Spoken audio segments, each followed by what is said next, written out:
Emirati art collector, educator and columnist Sultan Al Qassemi believes in the power of art to bring people together. Since founding the Bajil Art Foundation, one of the largest collections in the Arab world, Sultan has built connections with some of the world's leading galleries, museums and universities. Assalamu alaikum, my name is Sultan Sooud Al Qassemi. I'm an Emirati art collector, columnist and educator. He's promoting new artists and pioneering fresh perspectives on Arab art, a mission that's uniting art lovers across the Gulf region and beyond.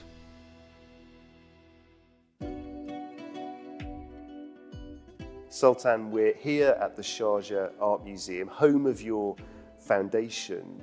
Can you tell us a bit about what you're doing here and explain your vision for Arab art? The foundation, which I established in 2010, is concerned with promoting art from the Arab League states, so 22 countries in the Arab world. And we look at art from the late 19th century to the 21st century with a focus on the mid-20th century. My vision for art from my part of the world is for it to be recognized and appreciated by people around the world, but more importantly for people from this region, for them to understand the value of their artists, creativity, history, and for them to really learn about their own culture through art. We need young Arabs to recognize and to be proud of the artistic creativity of their people. And we've talked off camera, and I know one of the things you're really proud of is the balance between male and female artists in your collection. Can you explain why that's so important to you? My focus since 2019 has been on women artists, or artwork created by women artists in the Arab world. And it was a personal challenge I took upon myself, where I was told repeatedly that men were, in some cases, more prominent. Someone used the word better, which was very problematic. And of course, they had many more opportunities than women did. And so when I suggested the idea that I would try to look at balancing the art exhibitions in terms of gender, I got some blowback. And what we realized is that women did not get equal opportunities, but what they did was that they started working with different mediums. They started experimenting with henna that men almost never touched. They did works on glass, they did works using sand, they did works using ceramic, tapestry, silk. And so I feel like giving women this slight focus allows us to see the diversity of art within the Arab world. And I'm very pleased with the result, and it's been one of the most fun adventures I've had over the past few years. Now, you've built collections with famous institutions all over the world, New York, Paris, Christie's famously. What's driving that demand for Arab art? We have lent to over 140 institutions around the world. And I think that there's been a great deal of interest in art from the region, partly because the value of this art has been going up. Artists that we acquired about 10, 15 years ago for a few $1,000s are today selling for hundreds of thousands of dollars. We had a major collaboration with Christie's in the summer of 2023. A lot of people were talking about the importance of showcasing one of the famous artists from the region as the cover image of the exhibition, so that we attract visitors. But I insisted that we use the work of a lesser-known female artist, a Lebanese artist called Samia Usayran Jumbulat.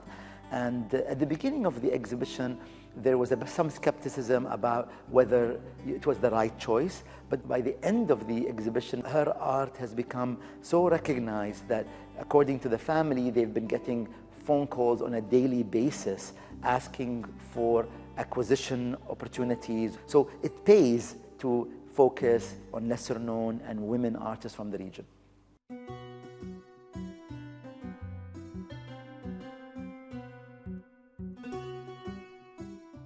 Sultan, as we can see from your amazing home, you're clearly a man immersed in art. It's your profession, but it's also your passion, isn't it? When did this love affair begin? Is there an artistic gene in the family?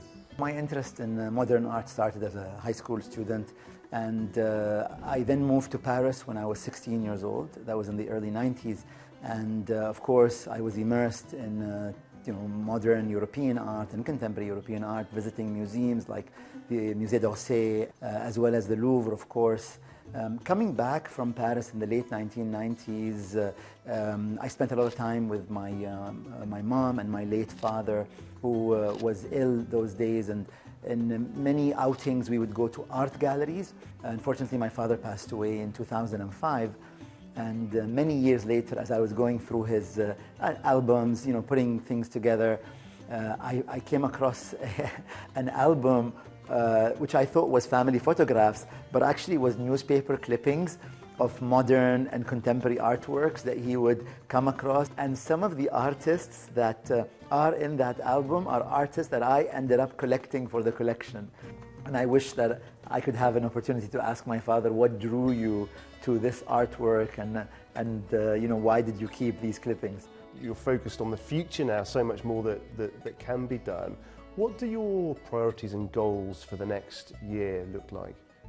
My primary focus in the next year and a half or so is to finally build a museum that can house this collection, a collection that in 2010 was comprised of 50 works or so, is today in excess of 1,800. Building this museum is expensive, but also logistically very challenging and complicated.